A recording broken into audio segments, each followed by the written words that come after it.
tempo. Elizabeth I, representante da Casa Tudor, desafiou costumes, peitou os homens e se manteve firme a seus propósitos até o fim. Tudo isso enquanto se transformava numa das maiores monarcas que o Reino Unido já teve. Será que foi tudo de caso pensado? Será que uma das suas atitudes mais polêmicas que selou o destino do Reino Unido e de uma família foi algo que, no fundo, ela planejou?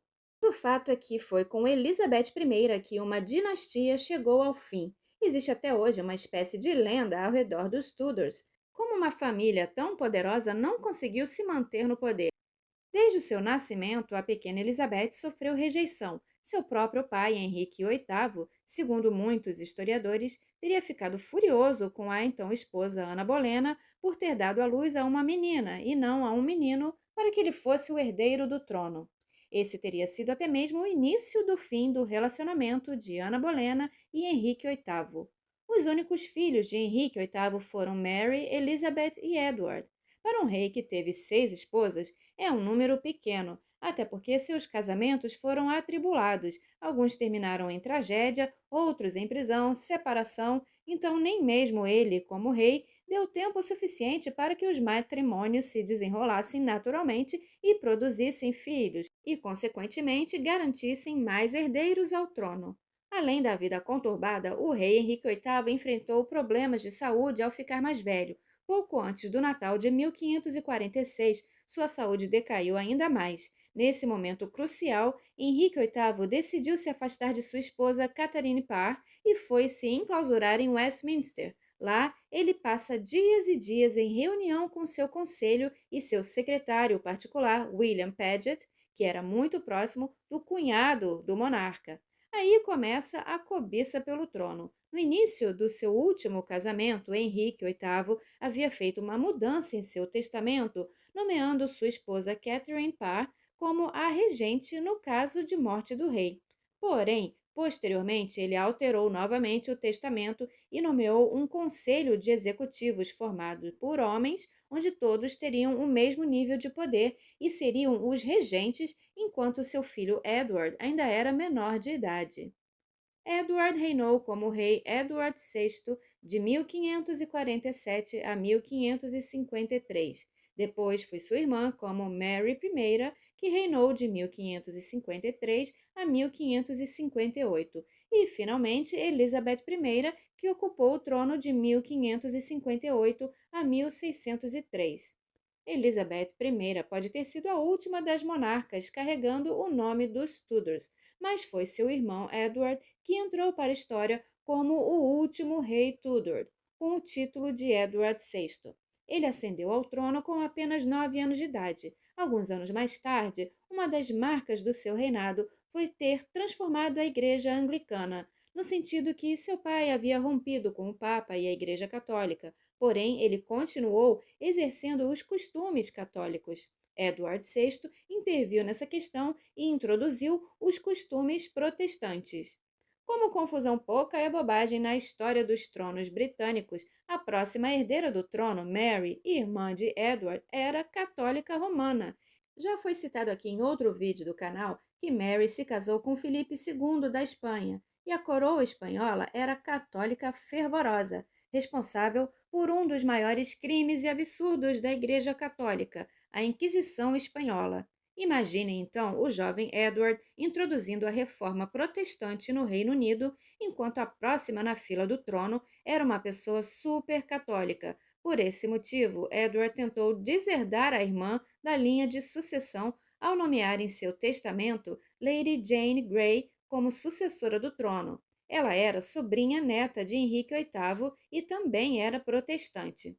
Porém, o destino quis diferente e Edward VI faleceu aos 15 anos de idade apenas. Apesar disso, ele conseguiu firmar o protestantismo na Inglaterra, mesmo sua irmã Mary tendo tentado reverter isso como ele havia previsto. É impressionante pensar que, apesar da pouca idade, tendo sido conhecido como o Rei Menino, Edward conseguiu deixar para a Inglaterra um grande legado que foi a Reforma Protestante. Mary I, então, assume o trono antes ocupado por seu irmão, que sem querer selou tragicamente o destino de Lady Jane Grey ao nomeá-la ao trono. pois, apesar de ter tentado assumir e reinado por apenas 9 dias, Lady Jane Grey foi levada para a Torre de Londres e aprisionada a mando de Mary, e em poucos dias ela foi sentenciada à morte enquanto Mary assumia o trono britânico. O casamento de Mary com Felipe fazia dela uma das mulheres mais poderosas da Europa, mas ao mesmo tempo a prejudicava. Qualquer que fosse o marido de Mary, ele se tornaria rei e ninguém no Reino Unido queria ter um rei espanhol como regente. Foi então que, em 1554, começaram a tramar para tirá-la do trono. Houveram protestos e a liderança de Sir Thomas Wyatt para destroná-la em favor da meia-irmã de Mary, Elizabeth. A gente sempre comenta aqui que a história da monarquia britânica é cheia de reviravoltas, tramas e conspirações. Por isso que pode-se dizer que Harry e Meghan têm sorte de ter pertencido à monarquia inglesa nesse século, porque em séculos passados eles já teriam rodado há muito tempo. Antigamente, ninguém confiava em ninguém dentro da corte, e a mínima desconfiança já fazia com que alguém fosse mandado para a Torre de Londres e de lá para um destino ainda pior. Foi o que aconteceu com Elizabeth, que foi aprisionada na Torre de Londres porque Mary achava que ela estava conspirando para tirá-la do poder.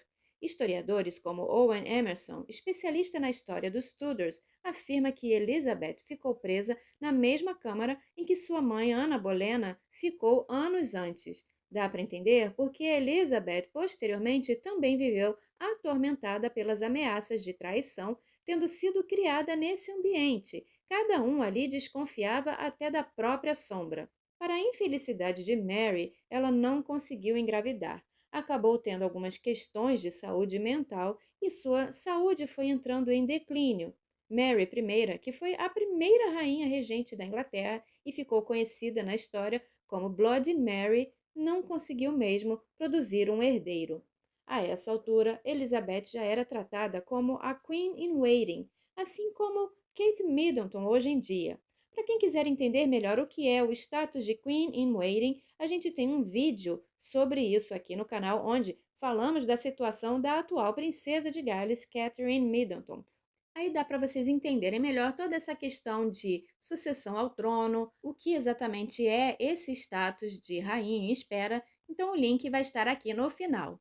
Em 1558, após 5 anos como rainha, Mary vem a falecer e aí não teve jeito. Elizabeth, a protestante, ascendeu ao trono, o que foi um alívio para o povo britânico, pois eles estavam sendo pressionados pela tentativa de Mary de restituir o catolicismo. Foi por esse motivo também que a prima de Elizabeth, Mary of Scots, que era a rainha da Escócia e tinha a intenção de se declarar rainha da Inglaterra, não conseguiu o apoio necessário do povo, pois ela também era católica.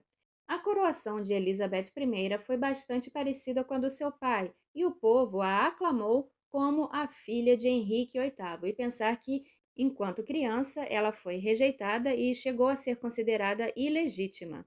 Ser filha de Henrique VIII foi ao mesmo tempo a desgraça e a glória de Elizabeth.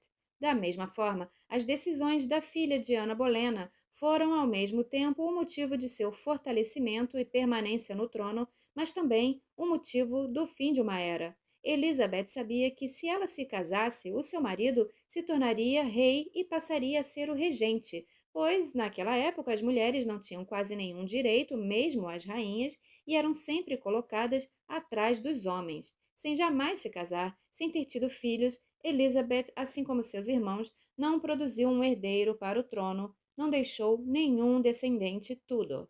O lado psicológico deve ter pesado muito sobre as decisões de Elizabeth. Com a desgraça ocorrida com sua mãe, ela ficou numa situação muito vulnerável quando pequena e depois, conforme foi crescendo, sofreu diversas traições por parte de seus parentes. A atitude do seu próprio pai contra sua mãe também deve ter deixado traumas em Elizabeth. Portanto, a única forma agora dela ter total controle da sua própria vida era se mantendo no trono a qualquer custo, se manter a rainha regente e não se casando para que o marido passasse a reinar e ela ficasse vulnerável novamente. Analisando por esse lado, foi uma postura inteligente. Ela precisou ter pulso firme para bancar as suas decisões, e isso custou o fim da dinastia Tudor. Com tantos conflitos internos, tanta discórdia entre os próprios irmãos, com o histórico do pai, não causa espanto que tudo tenha terminado assim. Certamente, se eles fossem uma família unida, ou se os três irmãos tivessem decidido se aliar por questões estratégicas, o desfecho seria diferente. No entanto, o fim dos Tudors veio junto com algo ainda maior. Historiadores dizem que o reinado de Elizabeth I foi a base para o surgimento do Império Britânico. Foram muitos os legados de Elizabeth I durante o seu longo reinado. Ela trouxe paz para a Inglaterra, ela também provou que uma mulher podia ser a rainha regente e reinar de forma independente, e bem ou mal, por não ter descendentes e ter sido sucedida por James I da Escócia, foi ele quem acabou conseguindo unir esses dois reinos desses dois países diferentes, Escócia e Inglaterra. A mulher que revolucionou o trono reinou por 40 anos e foi a responsável pelo fim da dinastia Tudor, que havia estado no poder por várias décadas. A casa Tudor desperta fascínio até hoje, porque sua trajetória é mais intrigante do que um filme de ficção. Um enredo cheio de reviravoltas, vinganças, traições, loucuras e injustiças. Elizabeth dizia em alguns discursos que seu casamento era com o povo britânico, que eles eram a joia mais preciosa da coroa que ela carregava na cabeça. Quem sabe então se no fundo, no fundo, ela não desejou que toda essa loucura dos Tudors de ganância e poder acabasse junto com o fim do seu reinado. Qual a opinião de vocês? Elizabeth quis dar um basta nisso tudo ou era mesmo o medo de ficar vulnerável, como sua mãe ficou, que a fez decidir permanecer sozinha e garantir o seu poder? Deixe seu comentário aqui, se inscreva no canal, deixe um like e até o próximo vídeo sobre as inúmeras histórias e curiosidades sobre o Reino Unido.